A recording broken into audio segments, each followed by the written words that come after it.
اب وقت تھا اس اعلان کو حقیقت میں بدلنے کا۔ پھر اللہ نے حضرت آدم علیہ السلام کی تخلیق کا حکم دیا۔ یہ کوئی عام تخلیق نہیں تھی، اللہ نے اس کے لیے زمین کے ہر حصے سے مٹی جمع کرنے کا حکم دیا۔ ایک صحیح حدیث میں نبی محمد صلی اللہ علیہ وسلم نے فرمایا، اللہ تعالیٰ نے حضرت آدم علیہ السلام کو ایک مٹھی مٹی سے پیدا کیا جو اس نے پوری زمین سے لی، اس لیے آدم کی اولاد زمین کے مطابق آئی۔ ان میں سے کچھ سرخ، کچھ سفید، کچھ کالے، کچھ ان کے درمیان، کچھ نرم مزاج، کچھ سخت مزاج اور کچھ برے اور کچھ اچھے ہیں۔ اب جب وہ مٹی آ گئی تو اس مٹی کو رحمت کے پانی سے دھویا گیا، پھر اسے مختلف مرحلوں سے گزارا گیا جس کا ذکر قرآن میں مختلف جگہوں پر ہے۔ تراب، زمین کی سطح سے لی گئی مٹی۔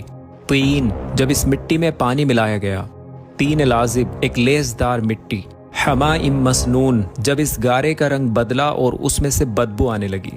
سلالن کالفخار، جب یہ مٹی سوکھ کر ٹھکری کی طرح سخت ہو گئی جس سے ٹھوکر لگنے پر آواز آتی تھی۔ ایک عرصے تک یہ مٹی کا جسم، یہ اللہ کا بنایا ہوا ڈیزائن، یہ ماسٹر پیس اسٹیچو بے جان پڑا رہا۔ ابلیس جو اس وقت ایک عبادت گزار جن تھا اور فرشتوں کے ساتھ رہتا تھا، اس نئے بنائے جا رہے مجسمے اور اسٹیچو کو دیکھ کر حسد اور غصے میں آ گیا۔ وہ اس کے دائیں بائیں گھومتا اور اس پر ٹھوکر مارتا، اور یہ دیکھ کر کہ وہ اندر سے کھوکھلا ہے، سمجھ گیا کہ یہ مخلوق اپنے اوپر قابو نہیں رکھ پائے گی۔ پھر وہ عظیم لمحہ آیا جب اللہ تعالیٰ نے اس مٹی کے پتلے میں اپنی طرف سے روح پھونکی۔ جیسے ہی روح سر سے داخل ہوئی، حضرت آدم علیہ السلام کی آنکھیں کھلیں اور انہیں چھینک آئی۔ ان کے منہ سے جو پہلے بول نکلے وہ اپنے خالق کی تعریف تھی۔ الحمدللہ، تمام تعریف اللہ کے لیے۔ اس طرح انسانیت کا آغاز اللہ کی حمد اور اس کی رحمت کے ساتھ ہوا۔ سوچئے اس ہستی کے بارے میں جسے اللہ نے اپنے ہاتھوں سے بنایا، یعنی ہم اللہ کی بیسٹ کریشن ہیں۔ صحیح بخاری اور صحیح مسلم کی حدیث ہمیں بتاتی ہیں کہ حضرت آدم کا قد 60 ہاتھ یعنی لگ بھگ 90 فیٹ تھا۔ ایک عظیم و شان اور خوبصورت جسم، یہی ان کا اصلی قد تھا جس کے ساتھ انہیں جنت میں پیدا کیا گیا، اور اسی قد کے ساتھ انہیں زمین پر اتارا گیا۔ رسول اللہ صلی اللہ علیہ وسلم نے فرمایا، ہر شخص جو جنت میں داخل ہوگا وہ آدم علیہ السلام کے ڈیزائن پر بیسڈ ہوگا، یعنی جسمانی طور پر سب 90 فیٹ کے ہوں گے۔ حضرت آدم علیہ السلام کی تخلیق کے بعد اللہ نے انہیں ایک ایسی چیز عطا کی جو انہیں فرشتوں پر بھی فضیلت دیتا ہے، یعنی علم،